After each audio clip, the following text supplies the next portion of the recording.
Another piece. This is a guy named General Maunsell. War is preeminently the art of the man who dares to take the risk, of the man who thinks deeply and clearly, of the man who, when accident intervenes, is not thereby cast down, but changes his plans and disposition with the readiness of a resolute and reflective mind, which, so far as is possible, has foreseen and provided against difficulties. There you go. That's what we're talking about. Oh, accident intervenes? Cool. Good. Yeah. I'm not cast down. Change plans. Adapt. Back to the book. No man can inspire confidence in others who is not confident in himself, and self-confidence comes from knowledge. A thorough understanding of modern weapons and organization, tactics, and the details of administration affecting all those under his command must therefore be acquired by every leader. He must show his troops that he can plan soundly, lead resolutely, and deal promptly and effectively with the unexpected.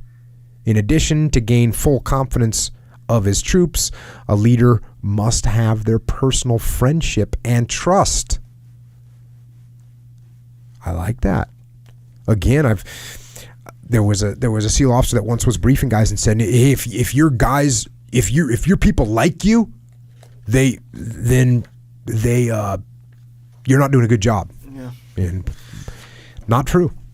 He's actually saying they need your trust and personal friendship and trust.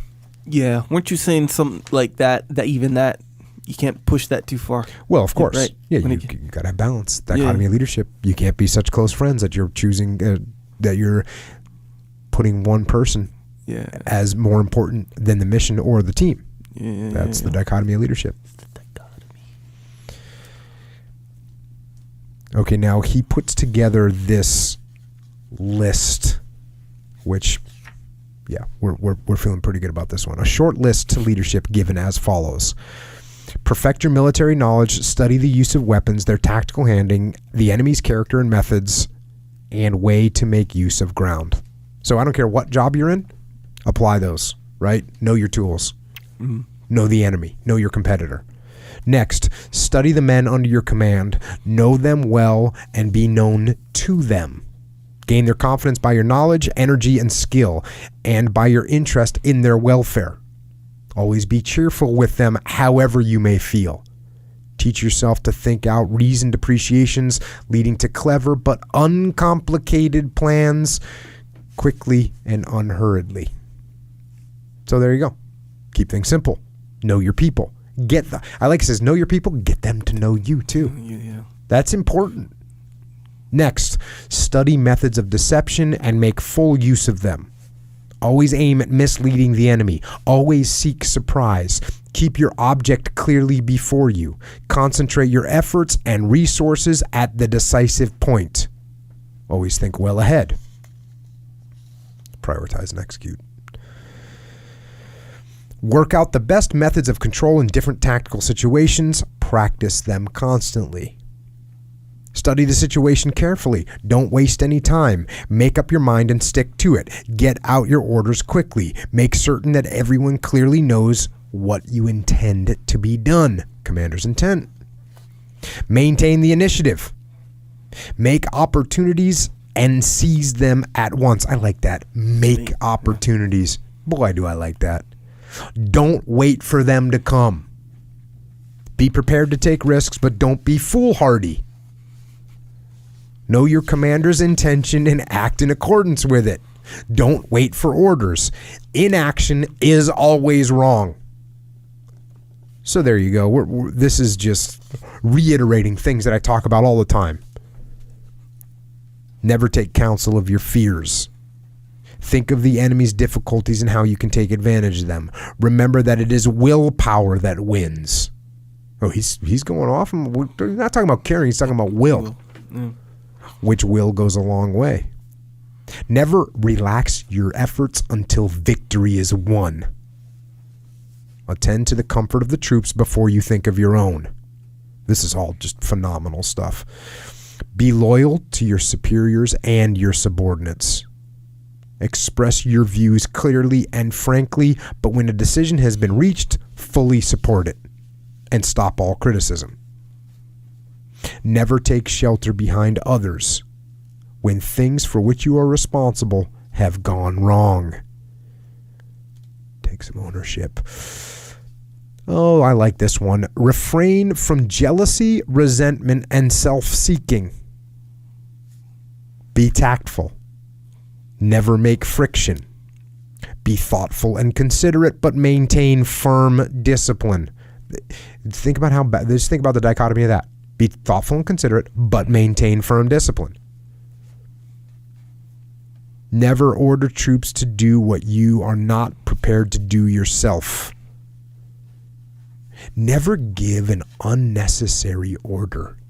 That's a good one. Think about that one. Never give an unnecessary order. And I'll tell you why I like that one is because if you're doing a good job as a leader, orders should barely even be necessary. Yeah.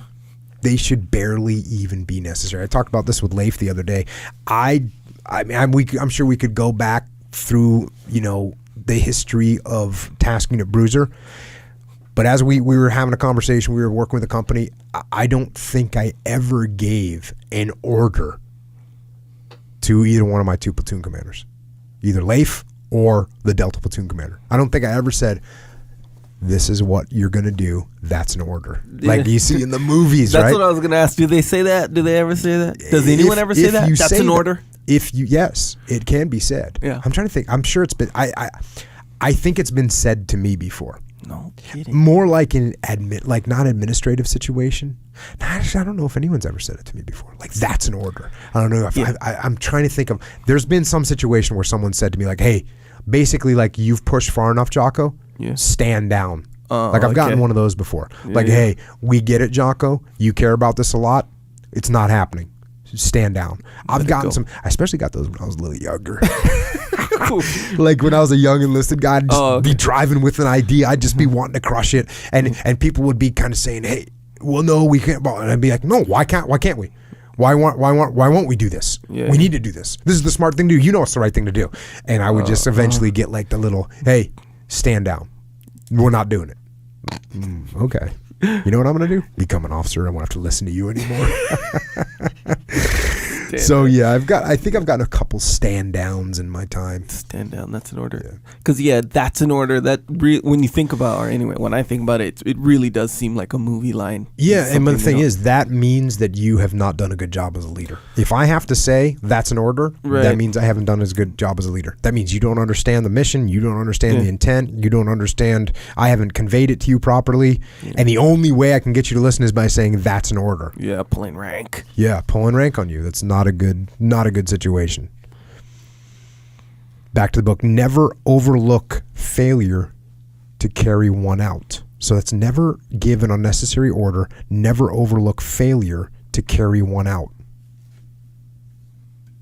Some people will have to chime in with their opinions on that one. Never overlook failure to carry one out. I'm not sure on that one.